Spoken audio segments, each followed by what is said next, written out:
Well, hello, ladies and gentlemen. Over another mediocre Friday night Smackdown, we got some more news coming from wrestling Twitter.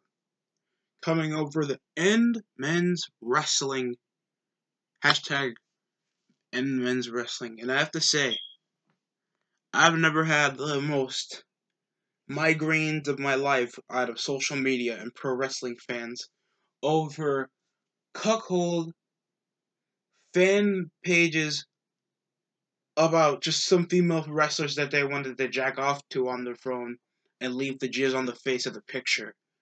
I mean, these are equivalent of you watched my previous video over the Nia Jax 10 reasons why she sucks. But we're not going into that. That video was not particular top 10 personal attacks. It was top 10 incredible flaws with Nia Jax. And going over what happened with this End Men's Wrestling bullshit, that practically means you want professional wrestling done. And it's the silliest thing. How people always want to do this Me Too shit, and yet you exclude another gender or any other stuff that you don't feel particularly comfortable with for no particular reason. And I don't know why you do this End Men's Wrestling bullshit when literally the biggest company in the world been the biggest advocate to proceed with women's wrestling. Many other people have disagreed with this bullcrap. I obviously don't concern myself that much, or I was willing to at least go, literally comment on some people's Twitter on, I feel like this is dumb. This shouldn't be particularly part of discussion. We should be at least trying to advocate something more important, like trying to find these pro wrestlers, like, number of them have been released, and very little of them has been women, and been out of the company, and yet nobody's talking about that. We're talking about Ends Men's Wrestling. This didn't even come off a particular event. It just literally came out of nowhere. I was watching the Elitists. Please watch this shit. Get it to like 400 or something. I enjoy his content. It's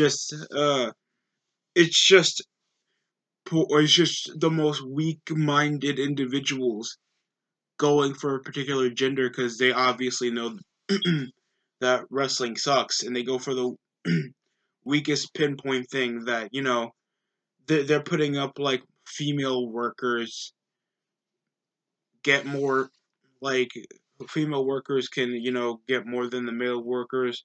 You know how sexist you gotta be for that, or how lonely you have to feel. That all because you fap to them means that they're a better worker. I love Trish Stratus and Lita, but they can't hold a candle to more of the main eventers. Or, actual pull-up ratings, because the time when Sasha Banks and Charlotte Flair and Bayley be main eventing Raw or SmackDown, they were still at the near ones at the late hour mark of the show. And Evolution was a groundbreaking type for female professional wrestling, but it doesn't draw bigger numbers than stuff like Mania, even Survivor Series that has gotten declining viewership, or not the height and grandeur that it had over the past couple of years. Be more viewed than Evolution. Even that show's in Nassau County. Nobody wants to go there. Oh god, it's just poor state of events, and I obviously didn't want to talk about this for near 5 minutes. But this been grabbing everybody's Twitter. I really feel like it's the dumbest discussion to ever have in pro wrestling. When we try to advance the product, make it more mainstream, like it was back in the 90s, get rid of most of the dumb contraband of pussy entitled fans and pro wrestlers, and actually make wrestling one of the biggest mediums in pop culture again. It's weird that this is a certain source of discussion. It really is. We have pay-per-views coming out for 2 major promotions just in this month, yet people want to talk about End Men Wrestling. It is the most retarded thing probably I've ever heard in my life, because women don't draw that much as men. sure, that's a harsh thing to say, but it's a fact of life when it comes to most of the matches that we've seen over the past couple of years. I'd rather see Undertaker and Goldberg again at Saudi, because at least those are two household names that we particularly know, not just four female women that look like if they take one suplex, they're gonna fuck up their back. Oh, guess who fucked up their back at WrestleMania? It was Ronda Rousey. Oh boy, let's go over Smackdown because this was just taking up everybody's time. I obviously didn't want to talk about this, but this came up on everybody's Twitter. It was the most cancerous thing to ever discuss. And when I first heard about it by this YouTuber, it's like, this can't be real. People can't be talking about this. Mandy Rose faced off against Sonya Deville in a match that could have taken up a bit longer, other than Sonya Deville taking up a surprise schoolboy after a bicycle kick. The match went up as basic as it can over Sonya Deville, going over most of her struggles. Most of her struggles being in the shadow of Mandy Rose, taking out the eyelashes. I thought it was particularly well done storytelling, to say the least. I appreciated that the silence was actually necessary, so we can see how much Sonya really hates her former best friend. And and I have to say, I appreciate the amounts of Sonya actually trying to embarrass Mandy Rose and show that you're only here because of your looks. She's here because she works hard. Oh God. Uh, we had backstage segments hyping up something that should have been the main event, other than just some stupid ass 6-man tag with an obvious surprise partner being Otis. That somehow he's now a singles act because of the storyline he had with Dolph Ziggler and Mandy Rose and Sonya Deville. Like Tucker is completely out of the equation for a while, I guess, until like this thing blows over. But the match was watchable.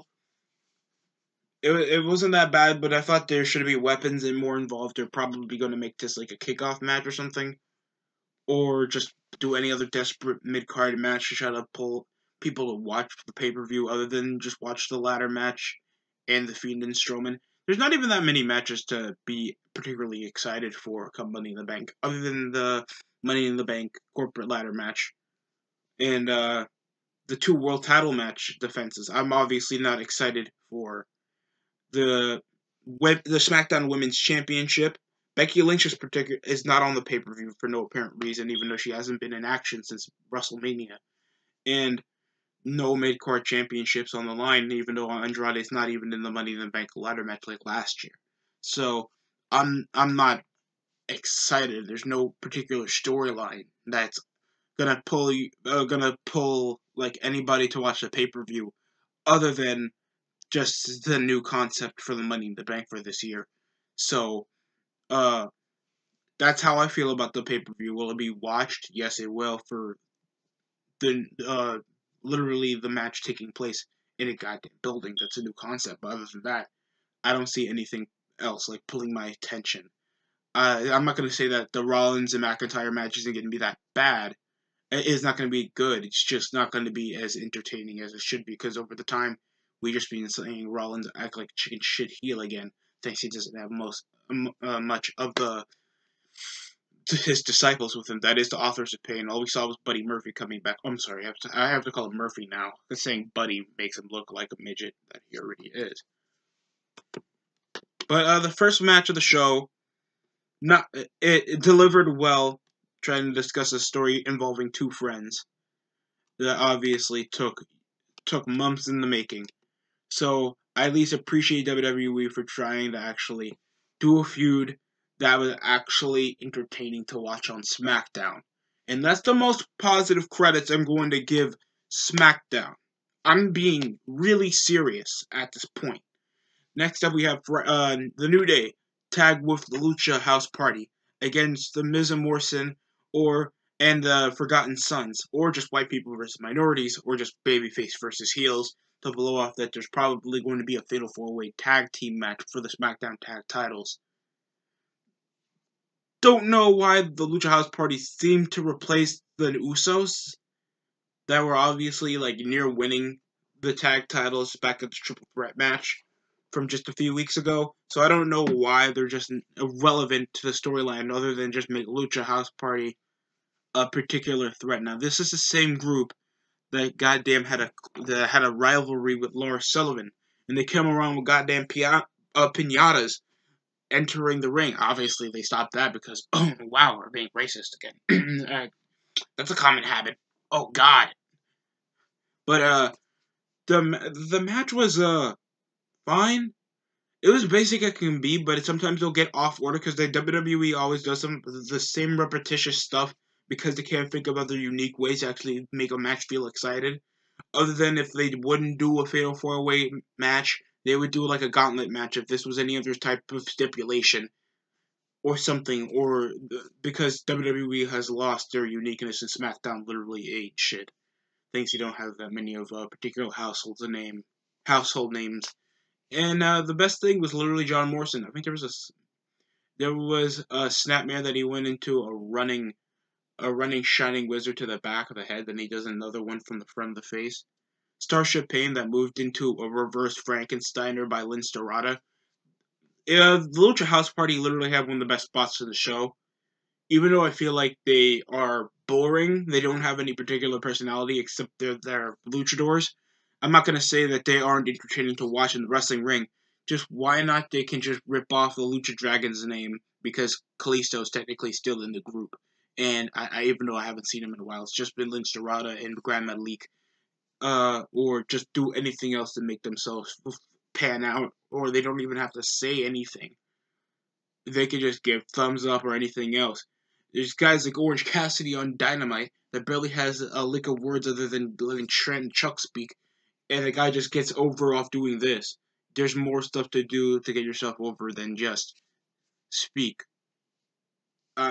Or try to speak in your own foreign language for no pop or anything, just like Asuka does on Raw, and that's the most awkwardest part of the fucking show when she comes around speaking in Japanese. I'm not saying that it's not bad for a wrestler to speak in their native tongue, but it gets awkward.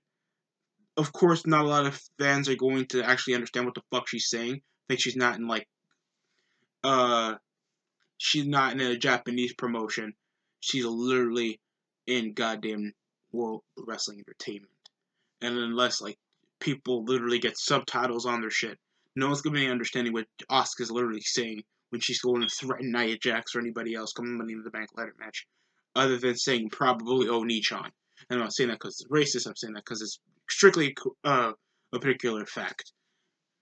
But the match was fine, and it ended up with, after many high spots coming from the outside, and the Forgotten Sons took care of the New Day. Goal-crushing finale from The Miz over to one of the Lucha House Party to pick up the victory. The heels would get momentum for a multi-man match, I guess, for the tag titles, because there's not that much of a particular card made. The most things I know is they kind of panned out the Elias and Corbin storyline or something. I know this match ain't going to be much, except for pretty much some shocking moments. I know that Money in the Bank's going to be mediocre, bro. Just mark my words. Get ready for the worst. That's the most I can tell you about any other wrestling event, WWE event. Sheamus, of course, had a segment involving Jeff Hardy returning back. I thought No More Words was going to play back, or something to just give me some feeling that Jeff Hardy's an independent wrestler now. Thanks, of course, Matt is on AEW now. There's no point of him having the Hardy Boy song. Thanks, he has his own individual theme song. Since he had oh wait, so I'm shocked that they still give him the Hardy Boys theme song to use, even though it's usually when, for his tag team partner, his own brother. So that's awkward enough. I don't know why they kept doing these documentary bullcraps to hype up a guy that literally returned on TV several weeks ago before WrestleMania. And then he pinned Corbin when he returned on SmackDown. And then he hasn't shown up for several weeks except for these dumbass little vignettes of documenting his life. Like, we get it, he did drugs, he's dumb, and he literally doesn't know how to actually be responsible for himself at times. And for certain parts, I love the fuck out of Jeff Hardy, but you know damn well, if it wasn't for his inept talent and his way to make the fans absolutely love him, Jeff Hardy would be casted out the goddamn street and be released indefinitely. Because I feel like some parts of Jeff Hardy is just irredeemable. But I love the dude. And that's a sad thing to do, that you're literally enabling him to just come back to the company whenever he can. That's why TNA made him a multi-time world heavyweight champion. Sheamus came around, coming in. He took a twist of fate in a Swanton bomb afterwards. And come around saying that the burst of his life. Obviously, that he said he's getting rid of weak links. He's been beating up jobbers since he returned. Because he's just... I don't know why you give him this new look, and it's like, oh my god, he's gonna be back on the main event scene. This is gonna be so good to see. I don't mind him winning the world title. There hasn't been that many real ass kickers holding the world title. It's just been Bray Wyatt just doing the same shit that he did back in 2015, and Roman Reigns still forcibly on the main event scene until he's not even referenced on TV anymore because he pushed out of the event. And that's particularly it. I just want to see a heel that looks like he can back up his trash talk, and that's literally Sheamus. And he literally is getting angry at Jeff Hardy because he's getting documentary, while Sheamus is just winning matches. So I don't get the storyline other than, I guess, to make Sheamus feel jealous of Jeff Hardy for his popularity. This doesn't entice me. I know why. I don't care really that they're making this feud.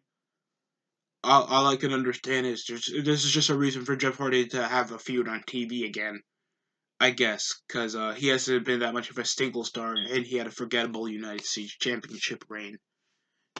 And I guess that was his time in the singles run, the time Matt Hardy was injured. We, of course, had a match involving him, involving the hyped-up face-to-face with Braun Strowman. We have a vignette involving Braun Strowman. We have a talk show with Braun Strowman. Since he's been Universal Champion, there's nothing to make Braun Strowman feel a bit stronger than he was, thanks he's been universally the replacement of Roman Reigns. He's particularly a paper champion. I don't care about Braun Strowman being Universal Champion. It's already bittersweet. They already have this... Vince already has this dumbass mentality. Now it came from like the babyface actually having his unique way of making himself over and making his own promos to you have to say this, say it's for the fans, and say you're always thankful. It's so dumb, especially for a guy like Braun Strowman that didn't mind flipping an ambulance truck with you in it. They always take away that badass factor that made you not give a shit about the guy's life, and you get that goal, you get the complete goal you want. Like, they did that with Drew McIntyre, and look how bare bones he is WWE champion. I love myself Drew McIntyre, but dude, since he's been babyface, they made him bland and just think about Claymore kicking people. Just slapping his leg the time he just lifts himself in the air, midair, so he can just kick somebody in the face. And yet Braun Strowman, a guy that can literally bend steel pipes, be equivalent to just being thankful for the fans. I'm away from Bray Wyatt. And it's not captivating. Going over Bray Wyatt's entire... Braun Strowman's entire life, and it's like, wait, haven't Braun Strowman only been part of the Wyatt family since, like, the summer of 2015 to, like, early 2016? Like, after that, Braun Strowman was just drafted to Raw, and then he just had a singles run. In particular circumstances, there was no other storylines involving Braun Strowman being out of the Wyatt family, other than that Bray Wyatt had him in a faction, and that was it. There was no other relationship like he had with Luke Harper and Eric Rowan. I hate these forcible storylines involving a particular event other than a long-standing storyline, because WWE doesn't know how to do that. They'll just make it a 3-month storyline. They never make shit last for like over a year, because they're that inconsistent, and they're that lazy, and they're that desperate that they'll, whenever something doesn't feel like it's getting somewhere, we'll just toss it aside and not wait for it to develop, and we'll just get another thing that's not finished. It's dumb. That's why the Randy Orton and Kofi Kingston storyline didn't last as good as it did, because it just ended up with Kofi Kingston getting booked this strong. Even though I hated the world title reign, at least made Kofi Kingston look like a competent world champion. We can all agree with that, right? So you have him lose in 7 seconds. Now, we understand we don't expect a guy like Kofi Kingston to beat Brock Lesnar clean. But at least make it look like Kofi Kingston gave it all. Other than just jumping into an F5 and losing in that way, even though he's been holding the WWE title to goddamn WrestleMania, to the premiere episode of Smackdown on Fox for the first time.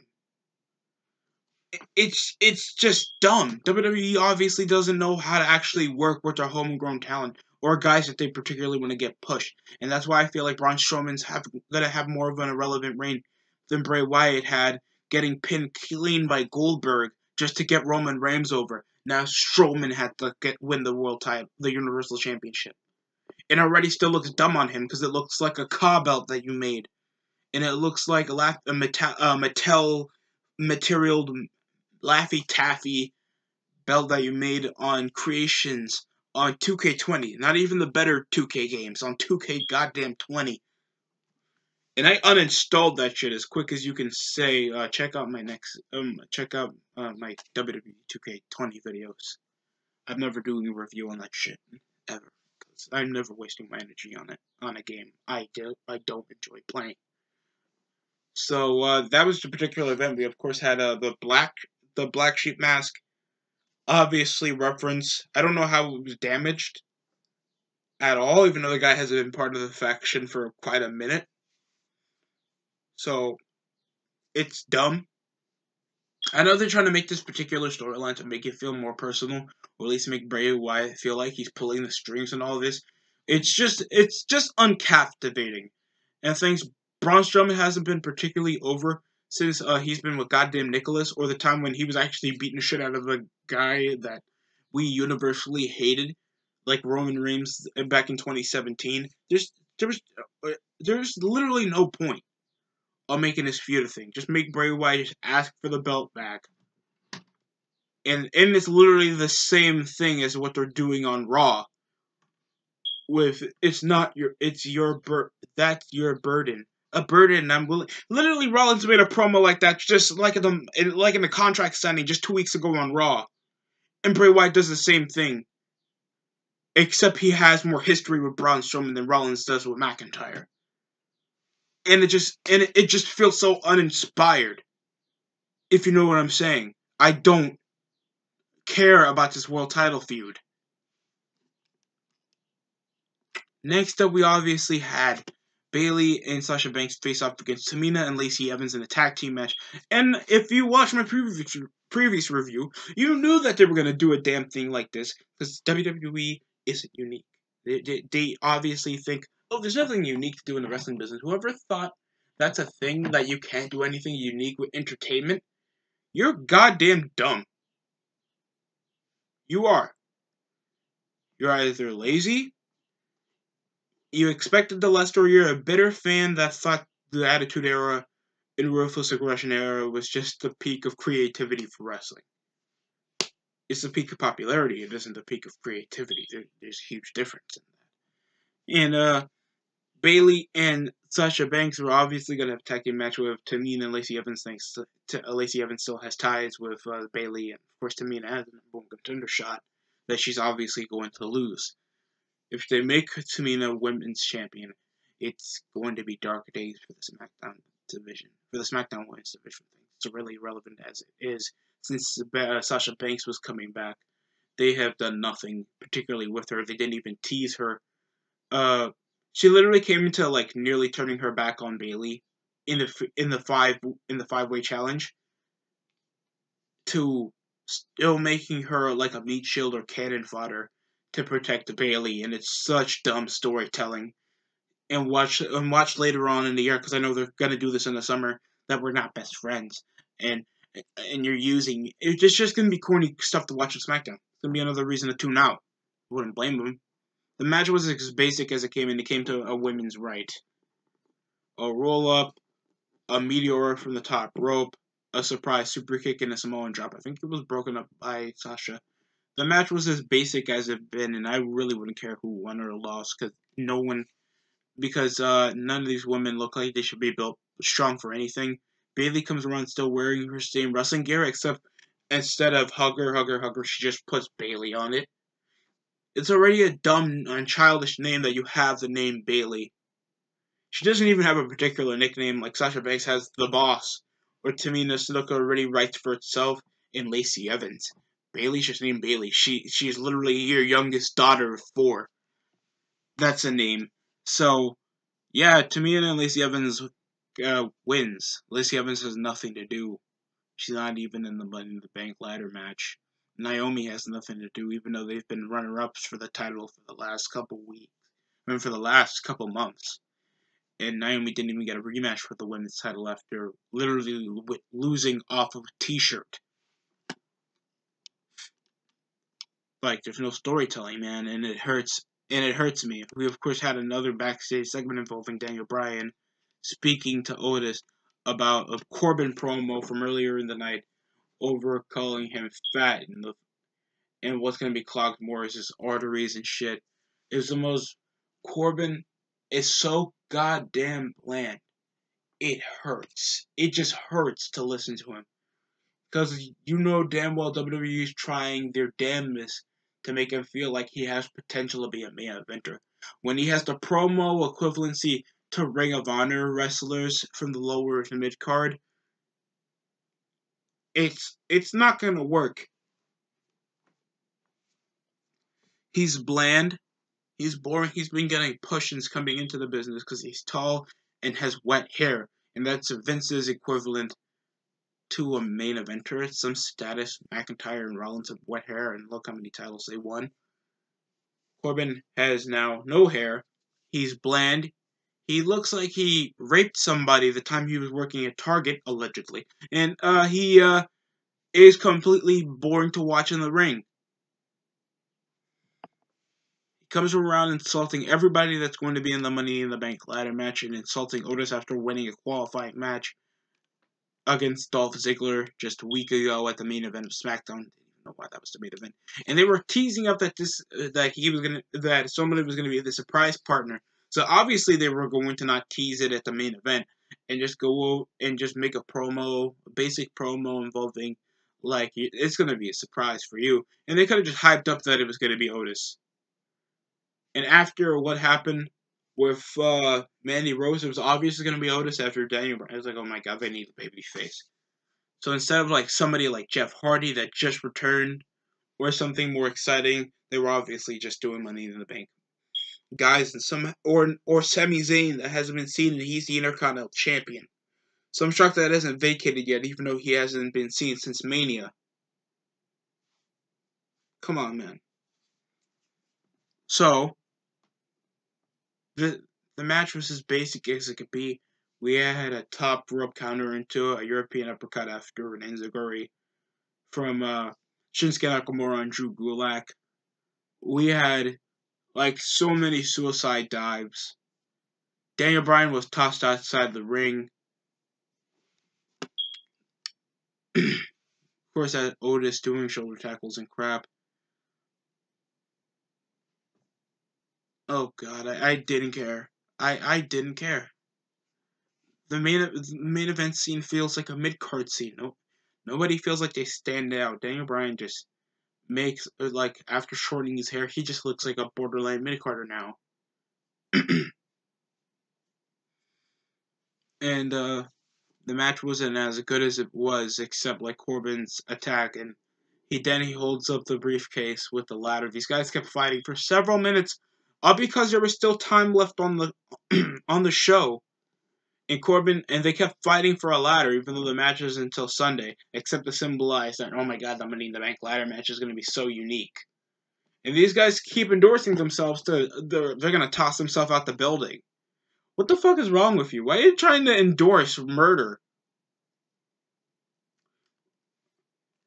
These are independent contractors. That means if one of them dies, it's not in my hand. Fuck Owen Hart. I mean, yeah, it's not in my hands. Man, Benoit. I hate Canucks. Bret Hart deserved to be screwed. Natty is never going to be a household name, bitch. I never understood that. It's like, yes, we understand that the match is going to be unique as hell, so to be involved in a building, people have to climb their way up. and it's so basic that they're trying to push Corbin as like the instant favorite, even though we have low expectations for Corbin as we do for Money in the Bank ladder match. Because if you didn't watch last year, in my massive rant on Money in the Bank 2019, it ended up with Brock Lesnar taking up the surprise spot and winning Money in the Bank to cash in a match with Seth Rollins at SummerSlam. For no avail, even though it could have went to so many people that were heel. Like, it could have even went to Andrade. But they didn't want to do that for some damn reason. So we got what we had for no goddamn reason. Other than to make Rollins feel like a more legit guy. Even though he already was holding on to the world title for like since Mania at that point, so it made no sense. So, yeah, that was Smackdown. Corbin came holding the Money in the Bank briefcase to hype up the match. It was a 4 out of 10. There was one match that I respected, at least for the borderline storyline of it, and it took a long time, and I actually enjoyed the Otis and Mandy storyline in involving Sonya Deville and Dolph Ziggler and all this crap. Because this is actually months, and it actually had decent TV time, and it had much to actually show Otis as an entertaining figure on TV for the last several months. So for that, I appreciated that. For everything else, you can go die in a fire next to Pro Wrestling Twitter. I felt like there is no hype, there's no storylines. There's just force-feeding feuds that make no goddamn sense. Predictability in matches for the women's division, a lack of a women's division. I hate seeing Dana Brooke and Carmella on TV, except all they did was to bring up their 2 cents. They weren't even involved in a tag team match. That was just Lacey Evans, Tamina, and Bayley and Sasha. No other hype in the show. I don't get it. I don't get why you want to do this to yourself if you watch Friday Night SmackDown. I don't get it. But yeah. This Sunday is Mother's Day and Money in the Bank. But yeah. Hope everybody does well. Enjoy the pay-per-view. That's it come from the DST show. Like, comment, and subscribe, and if you subscribe, you get my cringe channel picture on your notifications. That's it coming from me. Hope you guys liked the video.